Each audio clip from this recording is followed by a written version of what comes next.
नमस्कार, आप देख रहे हैं ऑनलाइन न्यूज़ वाला। मैं हूं आपके साथ दीपक गुप्ता। क्या अखिलेश यादव माता प्रसाद पांडे जी, जो अभी हाल ही में नेता प्रतिपक्ष बनाए गए थे, क्या उनसे नेता प्रतिपक्ष का पद छीनकर शिवपाल यादव को सौंपेंगे? आखिर ये सवाल क्यों उठता है, इसके पीछे की वजह भी बताते हैं। दरअसल यूपी विधानमंडल का 4 दिन चला मानसून सत्र अनिश्चितकाल के लिए स्थगित हो गया। विधानसभा सत्र में विपक्ष और सत्ता पक्ष के बीच कई मुद्दों पर नोकझोंक तो हुई, लेकिन इस बार सदन में सपा अध्यक्ष अखिलेश यादव की कमी साफ तौर पर नजर आई। सरकार के मुकाबले विपक्ष कमजोर दिखा।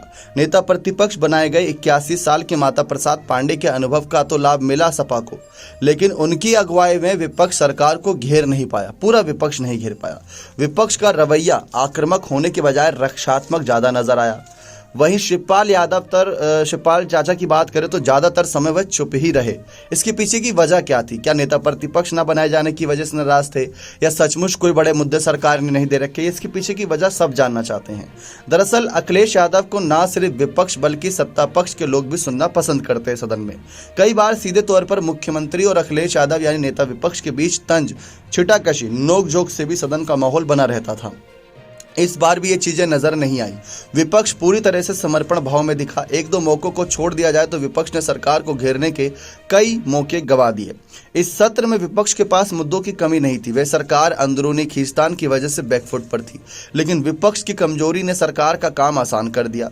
विपक्ष के सवालों का जवाब देने के लिए खुद मुख्यमंत्री प्रश्नकाल के दौरान सदन में मौजूद रहे। सीएम ने कई मौकों पर मंत्रियों को अटकता देख कमान खुद संभाल ली और जवाब दिया। विपक्ष कई मुद्दों को लेकर सदन में सही तरीके से नहीं मांग उठा सके। अब जैसे कि देखें यहाँ पर क्या मामला बनता है कि अखिलेश के ना होने से ये बातें सामने आई, या शिवपाल को नेता प्रतिपक्ष ना बनाए जाने की वजह से ये माहौल बना? क्या माहौल था? तो पहला सवाल है कि सपा के वरिष्ठ नेताओं ने खुद को किनारे किया। क्या ये सच था? तो देखा जाए तो सपा में कई वरिष्ठ नेता हैं, इस बार सदन में खामोश रहे। शिवपाल सिंह यादव जरूर एक दो मौकों पर मोर्चा लेते नजर आए, जबकि इकबाल महमूद, शाहिद मंजूर, दुर्गा प्रसाद यादव जैसे विधायकों ने खुद को किनारे ही रखा। पूरे सत्र के दौरान नजुल का इकलौता ऐसा मामला रहा जिसे लेकर विपक्ष सरकार पर हमलावर दिखा। विधान परिषद में इस बिल के विरोध के चलते इसे प्रवर समिति के पास भेज दिया गया। अब यहाँ पर अनुशासन की बात आ रही है। विधानसभा में अखिलेश की मौजूदगी में पूरा सदन न सिर्फ व्यवस्थित रहता था, बल्कि विपक्ष सरकार के खिलाफ आक्रामक रुख भी अपनाता था। अखिलेश की अनुपस्थिति में ना तो पार्टी में अनुशासन दिखा और ना ही वो आक्रामकता नजर आई जो पहले सदन देखने को मिलती थी। माता प्रसाद पांडे विपक्ष की आवाज बनने में कहीं न कहीं पीछे रह गए।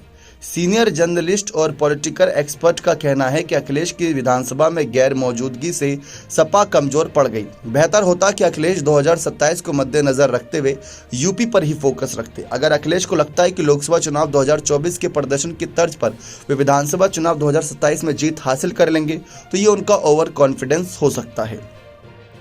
अब यहाँ पर बात आती है कि वो बड़े मुद्दे क्या जिनको सचमुच विपक्ष इस बार नहीं उठा पाया है।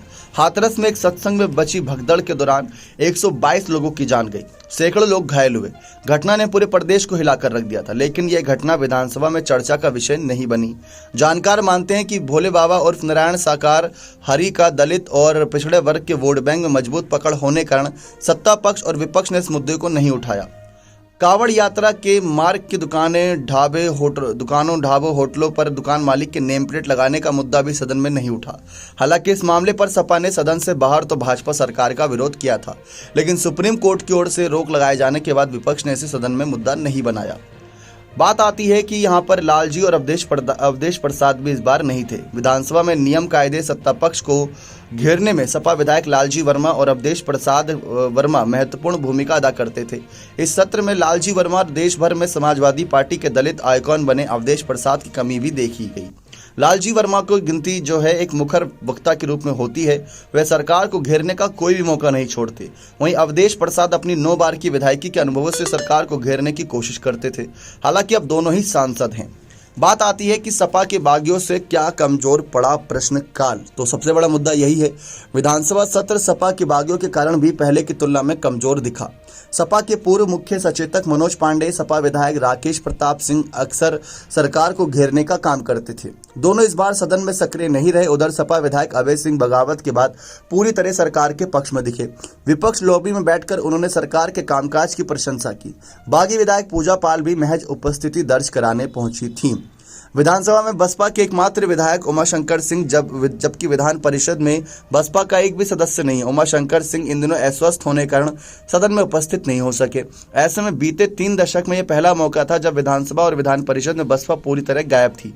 3 दशक यानी 30 साल उमाशंकर सिंह की कमी भी सदन में काफी दिखी। बात आती है कि विपक्ष घेरने की कोशिश की, योगी जी ने बेअसर कर दिया। योगी जी का एक दबदबा देखने को मिला। बात यहाँ पर शिवपाल की आ रही है दर्शकों। शिवपाल यादव देखिए, अगर हम बात करें तो शिवपाल चाचा ने 2009 से 2012 तक मायावती जी की सरकार के समय नेता विपक्ष की भूमिका संभाली थी और उसके बाद समाजवादी पार्टी 2012 के चुनाव में सत्ता में आ गई थी। तो वही भूमिका कुछ ऐसी ही निभानी थी कि जिससे लगे कि सचमुच सरकार कमजोर पड़े। ठीक है, जैसे विधानसभा सत्र के दौरान कई मौके ऐसे बने जब सरकार के मंत्री विपक्ष के सवालों और आरोपों का सही जवाब नहीं दे सके। ऐसे में सीएम योगी ने मोर्चा संभाला। मंगलवार को सपा विधायक डॉक्टर रागिनी सोनकर ने महिलाओं के उत्पीड़न का मुद्दा उठाया। सीएम योगी ने सपा सरकार की तुलना में भाजपा शासन में जो भी मामले दर्ज हुए, चाहे वो दहेज और कहीं ना कहीं जान लेने के मामले, ऐसे कई मामले, उनकी कमी बताई। योगी ने कहा कि महिला सुरक्षा में समाजवादी पार्टी ही खतरा है और कई मुद्दों पर सरकार थोड़ा बहुत घिरी लेकिन फिर वो फ्रंट फुट पर आकर खेली। तो यही कारण बन रहे हैं। अब बात आती है इसमें किसकी गलती है कि जो भी ये इस बार का सत्र रहा और इस सत्र की इतनी चर्चा नहीं हुई, इस सत्र को इतना हंगामेदार, इतना अलग ढंग से नहीं देखा गया, इसके पीछे की वजह क्या थी?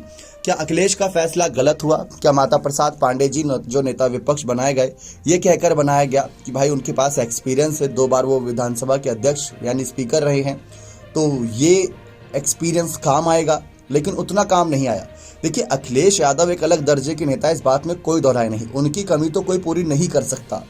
लेकिन चाचा शिवपाल पहले भी कई बार कमाल कर चुके हैं, उनकी चुप्पी पर भी सवाल तो उठते हैं।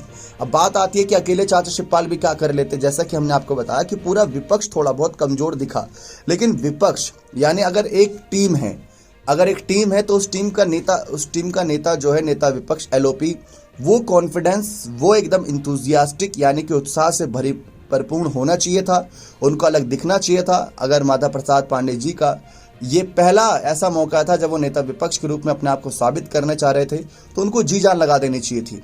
तो इसी वजह से कहा था, जब अखिलेश यादव कोई बयान देते तड़कता भड़कता, उसके बाद उनके विधायकों को भी जोश आता था और उनके विधायक भी सरकार के खिलाफ खड़े नजर आते थे। लेकिन क्या इस बार वो कमी दिखी? क्या इस बार वो माहौल नहीं बना पाए? गलती किसकी है? क्या गलती यहाँ पर नहीं हुई है या हमारे देखने में गलती हुई है कि सत्र मजेदार था और हम ही गलत यहाँ पर रिपोर्ट पेश कर रहे हैं?